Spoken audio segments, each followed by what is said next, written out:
예수님께서 성전에서 사람들을 가르치시며 복음을 전하고 계셨습니다. 그때 대제사장들과 율법학자들이 장로들과 함께 예수님께 왔습니다. 그리고 예수님께 말하였습니다.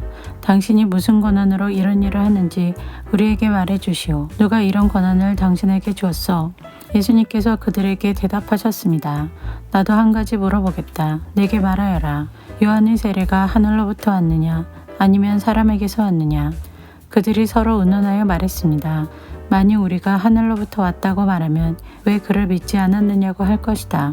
그렇다고 사람에게서 왔다고 말하면 모든 백성들이 요한을 예언자로 확신하고 있으므로 우리를 돌로 칠 것이다. 그래서 그들은 어디서 왔는지 모르겠다고 대답하였습니다. 예수님께서 그들에게 나도 무슨 권한으로 이런 일을 하는지 말하지 않겠다 하고 말씀하셨습니다. 예수님께서 사람들에게 이런 비유를 말씀하셨습니다. 어떤 사람이 포도원을 만들어 농부들에게 세를 주고 오랫동안 여행을 갔다. 포도철이 되어 그 사람은 포도원의 수확 중에서 얼마를 거두려고 종 하나를 농부들에게 보냈다. 그러나 포도원 농부들은 그를 때리고 빈손으로 돌려보냈다. 주인은 다른 종을 보냈다. 그러나 그 종도 때리고 온갖 모욕을 주고 빈손으로 돌려보냈다. 주인은 세 번째 종을 보냈다. 이 종에게도 농부들이 상처를 입혀 쫓아내었다. 포도원 주인은 말했다.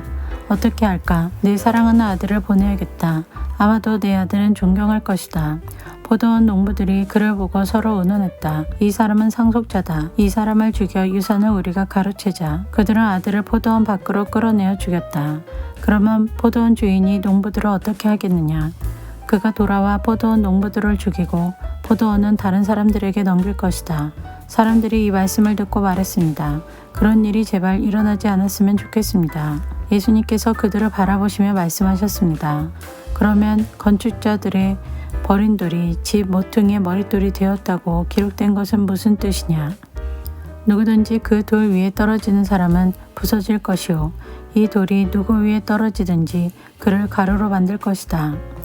율법학자들과 대제사장들이 예수님께서 이 비유를 자기들을 빗대어 하신 말씀인 줄 알았습니다.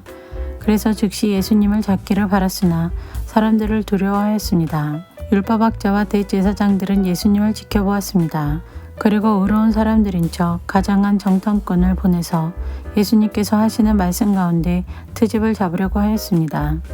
그리고는 예수님을 총독에게 넘기려고 하였습니다. 이들이 예수님께 물었습니다. 선생님, 우리는 선생님이 옳게 말씀하시고 가르치시는 것을 압니다. 선생님은 차별을 하지 않으시며 진실되게 하나님의 길을 가르치시는 것을 압니다. 우리가 가이사에게 세금을 바치는 것이 옳습니까? 옳지 않습니까? 예수님께서 이들의 계략을 아시고 말씀하셨습니다. 데나리온 동전 하나를 가져오너라. 이 돈에 누구의 얼굴과 이름이 새겨져 있느냐? 그들이 대답했습니다. 가이사의 것입니다. 예수님께서 그들에게 말씀하셨습니다.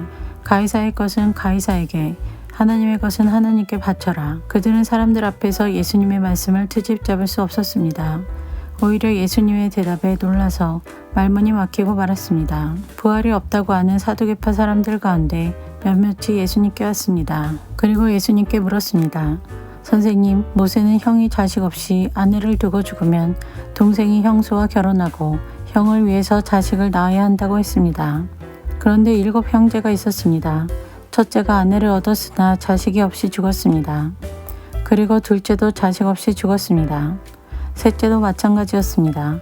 결국 7 형제가 모두 자식이 없이 죽었습니다. 마침내 그 여자도 죽었습니다. 그러면 부활 때 그는 누구의 아내가 되어야 합니까? 7 형제가 모두 그를 아내로 맞이하였으니 말입니다. 예수님께서 그들에게 말씀하셨습니다. 이 세대의 아들들은 장가가고 시집간다.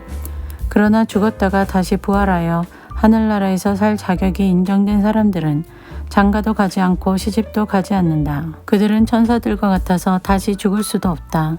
그들은 부활의 아들들이므로 하나님의 자녀들이다. 죽은 사람들의 부활에 대해서는 모세도 떨기나무가 나오는 대목에서 잘 보여주었다. 모세는 주님을 아브라함의 하나님, 이삭의 하나님, 야곱의 하나님이라고 하였다. 하나님은 죽은 사람들의 하나님이 아니라 살아있는 사람들의 하나님이시다. 이들 모두는 하나님께 대하여 살아있다.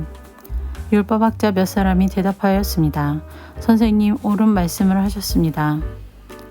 사람들은 예수님께 감히 더 이상 묻지 못하였습니다. 예수님께서 그들에게 말씀하셨습니다. 사람들이 왜 그리스도를 다윗의 아들이라고 하느냐? 다윗이 시편에서 직접 말하였다. 주께서 내 주에게 말씀하셨습니다. 너는 내 오른쪽에 앉아라. 내가 내 원수들을 내 발판으로 삼을 때까지. 다윗이 그리스도를 주님이라고 하였는데 어떻게 그리스도가 다윗의 자손이 되겠느냐? 모든 백성들이 듣고 있을 때 예수님께서 제자들에게 말씀하셨습니다. 율법학자를 주의하여라.